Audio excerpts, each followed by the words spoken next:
Hello guys, you are welcome back to my channel AM the Scoutmates. And today we are going to continue from where we stopped off with the other video.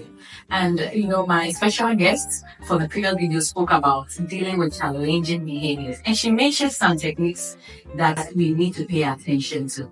Today I have with me Mrs. Iku. I'm pretty sure if you are like you follow my videos, you're familiar with her. From what did we talk about the first time? Once parents is the Yes, parenting, amazing. And then we talk about love. And today we're going to talk about ABA. And so we'll take a quick break. And then when we come back, she'll give us more details what ABA is and how to use this technique to help a child with a challenging behavior. So let's take a quick break.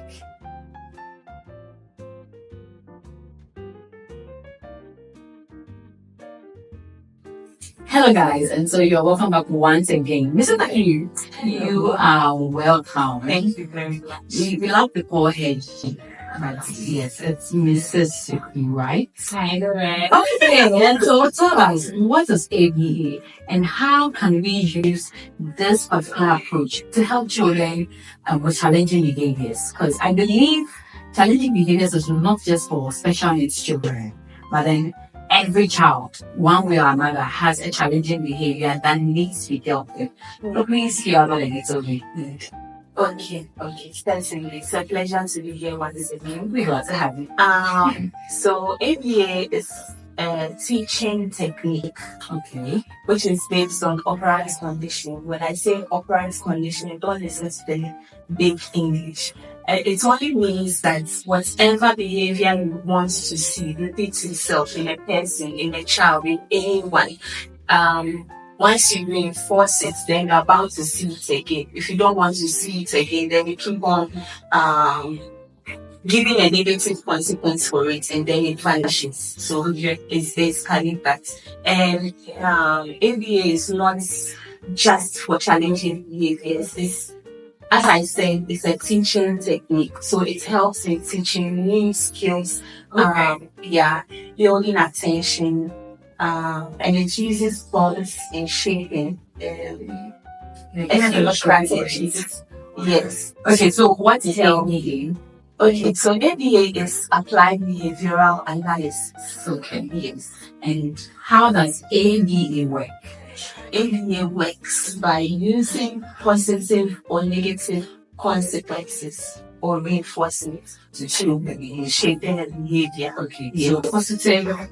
And negative or negative. Okay. Yeah. So you use reinforcers to shape a behavior. Yes. Okay. So let me give you a vivid example. If I go to work on time every day, and at the end of the month, I'm giving a raise in my salary for going to work every day early, then I'm motivated to come to work every day. Yes. Okay. But then if I go to work late on a regular and maybe my salary is slashed down, then I know that what I'm doing is not right. Okay. It helps me So the positive is you keep going to work early because you get a bonus. And then the negative aspect is you keep going late and so you get a slack. So you have to work on it. Okay. So let's take a quick break and then give us more details of how to use ABA to work with a child.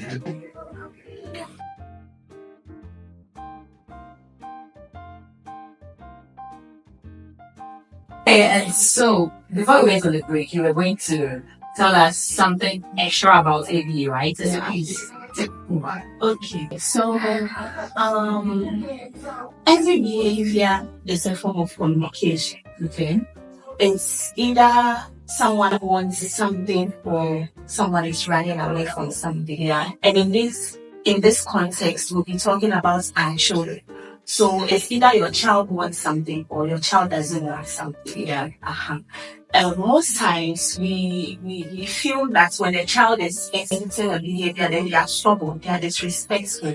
But then when you look at it closely, you realize that they either want food, they want a toy, they want something from you, or you are trying to teach them something that they are overwhelmed and they want to run away from. Mm-hmm.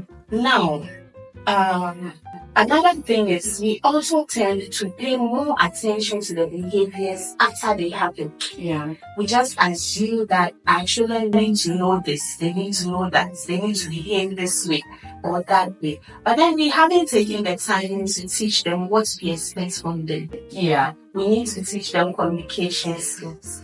We need to teach them how to manage their emotions. So basically, show them the right thing to do before they start to show the bad behavior. So if a child is hungry, how should he request for the food? If the child is not very good about it. So don't wait for just start screaming. Before you say, why do you like screaming? Yeah. Okay. And I think you mentioned before we came back on that every behavior is a way of communication, right? Yes. So whether it's even negative or positive, the child is still trying to communicate some things, which we also have to pay attention to, not just screaming at them or being mad at them for the behavior that should. Very true. Okay. So please, let's move on. Okay. So we need to teach them tolerance, as I was saying. We need to teach them communication. And ABA is not for just special children. Yeah. It's for everyone. No matter where you apply it, you are good to go. But when we look at children on the spectrum, right? Imagine a non-verbal child being bitten by an ant, and they are not able to tell you that I feel pain, and then they start screaming, and then you just assume this child likes screaming, right? In the first place, you have to teach them to communicate that I feel pain or ouch or something, so they can be able to tell you. Yes. So all I'm trying to say here is that we spend 90% of our time teaching all the things we want them to know, and then just 10% to react, to react to the behaviors that they show. And I think this is just like dealing with a baby. So usually when a baby cries, you check now some business journalists. He or she wet, is he or she hungry, is he or she sleepy, is something wrong with the clothing. So you have to do the same thing with a child that is not verbal. Exactly. In handling their behavioral challenges. Yes. Okay. And so can you give us a scenario and how you can use ABA to work on it? Challenging behavior. Since this is what you do, I'm pretty sure you've had some, probably real life experiences. Okay. Let's take a random name. Okay. Let's say Kofi. Okay. Kofi has a challenging behavior of running off anytime he sees mommy coming with the hook. Okay. Now, you have to be the good detective and ask yourself, why is Sophie running away from the book? Anytime you say, Kofi, it's time for homework, and then Kofi just goes off.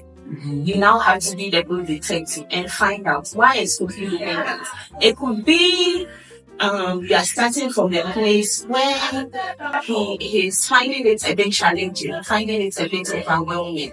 So then mommy decides to break skills down for Kofi. Okay. Takes him to the least, the simplest form. And now Kofi starts to enjoy it. Mommy makes it fun. Mommy makes it easier. Now Kofi feels he's more capable of doing what mommy has presented. He is bound to do more, because the problem has been time is interesting, and his confidence has been built. Yes. So it means whenever a child is showing a challenging behavior, you first have to find out, okay, what is this child running away from? Or what is this child like? Why is this child screaming? What is the reason? Now, when you find the reason, you find a way to solve it. First, starting from the least way. So probably whenever you say it's bathing time, this child runs away. So why is this child running away from bathing? You try to find out, so that being a detective, and then maybe now bring other fun things to the body. Maybe bring music, maybe change the lights, probably bring some few toys. You predict, you provide predictability, meaning that 5 minutes prior to the time you tell your child, we are going to do this or do that, so get ready. And at a time like that, a timer will be very handy to have around. So in handling challenging behaviors, it's important to have a timeline. Yeah. It's also important to be effective, you the parent or the caregiver, Yes. to check and know what is wrong with the child. And then don't third hand always drag them that they are being naughty because they don't want to do it, but they're just communicating something you are not aware of. Yes. And then again, you mentioned that work on the right things you want before the behavior starts. Yes. So basically, these are some of the things we need to pay attention when it comes to challenging behavior. Well said. Well Okay, said. so what about a child that bites, hits? Okay. The child has an aggressive behavior and hits. Okay. How do you deal with such challenging behavior? So, because now we're speaking about the things they don't want to, the things they don't want to do. What about a child who's being verbally abusive, or is pushing the siblings, is pinching you, is trying to bite you? How do you handle that one too? Okay. So a child that pushes or bites, we can deal with that using a social story. We teach the child that the teeth is not for biting, the teeth are for chewing. It's going to hug, it's going to be nice to your siblings, to your peers. And if it persists, you give consequences. They go to the naughty corner.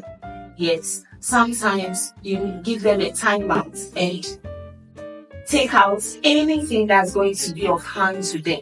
When they are calm, when they understand it, then you come back and explain to them why you were given a timeout. It's because they are not supposed to bite, they are not supposed to push. Yes.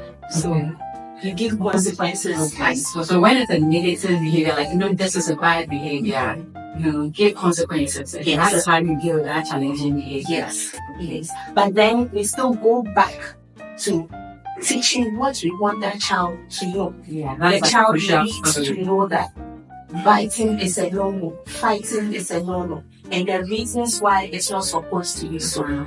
Yes. Instead of doing those things, use your words. Okay. Tell mommy I'm angry. I don't like that. Mhm. Stop it. I think you can also even use pictures to communicate Yes. for the children that are not talking. Yes. So you can probably have a visual schedule and have everything. Mhm. So maybe you are going to do this next, so they're aware of that, and then you have for them expressing their emotions. So probably they're happy and they can't say they can give you a picture to show that I'm unhappy or I'm angry, those kind of things. Yes. Yes. Okay, great. So we'll take a quick break and then we'll run up.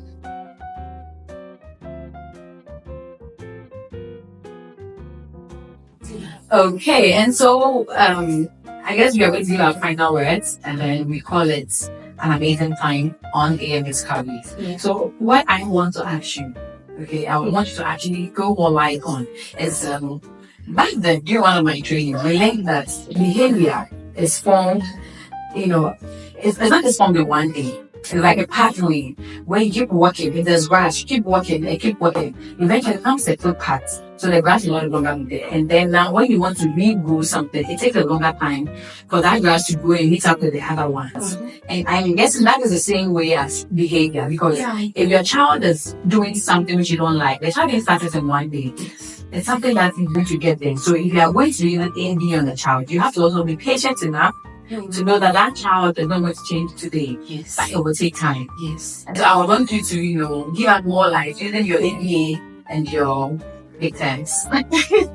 Okay, so while you were just talking about, got me thinking about the term neuroplasticity, which highlights the fact that our brains are made in such a way that they are elastic, and our behaviors travel a certain path. Okay, so the more travel form of behaviors become habits that are part and parcel of us. Yeah. It's like you waking up every morning and you use a certain routes. Your brain is sometimes you're not even going to that particular destination. You find yourself on that. yes.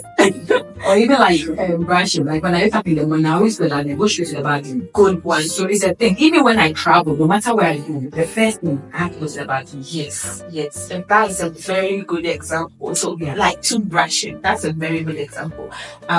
So in the same way, when you learn a certain form of behavior, it's quite difficult to Get out of it. get out of it. It takes a while.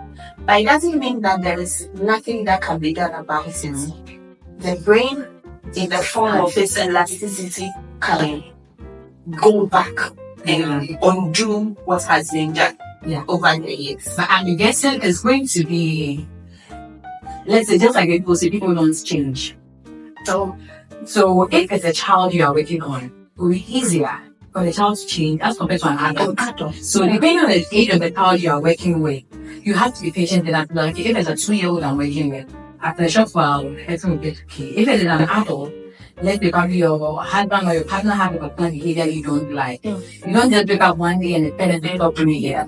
From the account, the whole job they are preparing and flowing, and you fix it out. So they are married to you, they expect that you be taking it. So one day something and complaint will not change, but then over time, so I guess you can even work maybe on your partner's role.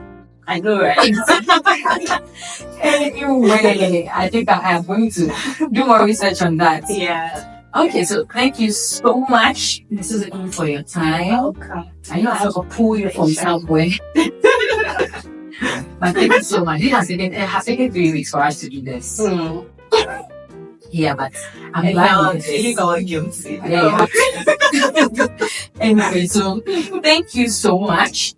And hopefully in the next future and in these careers, we'll bring you, again to come and talk about something else. I'm pretty sure that something will need your help. Certainly. Okay. I got you. Okay, guys. And so thank you so much for being a part of this. I'm pretty sure you have learned something. Whatever we are sharing here is not just for atypical children. It is for everyone. Like I did the example, even our partners, we can use this APA to help them get over a bad behavior or to help them continue in good behavior. So, will you do the sign out like you did last time, or we'll do it together? Let's do it. Okay, so let's finish it. Okay, so it's been Anna Musafina, and Gigi, also Mrs. Seku, on AM Discoveries, and we say Discover and learn. bye.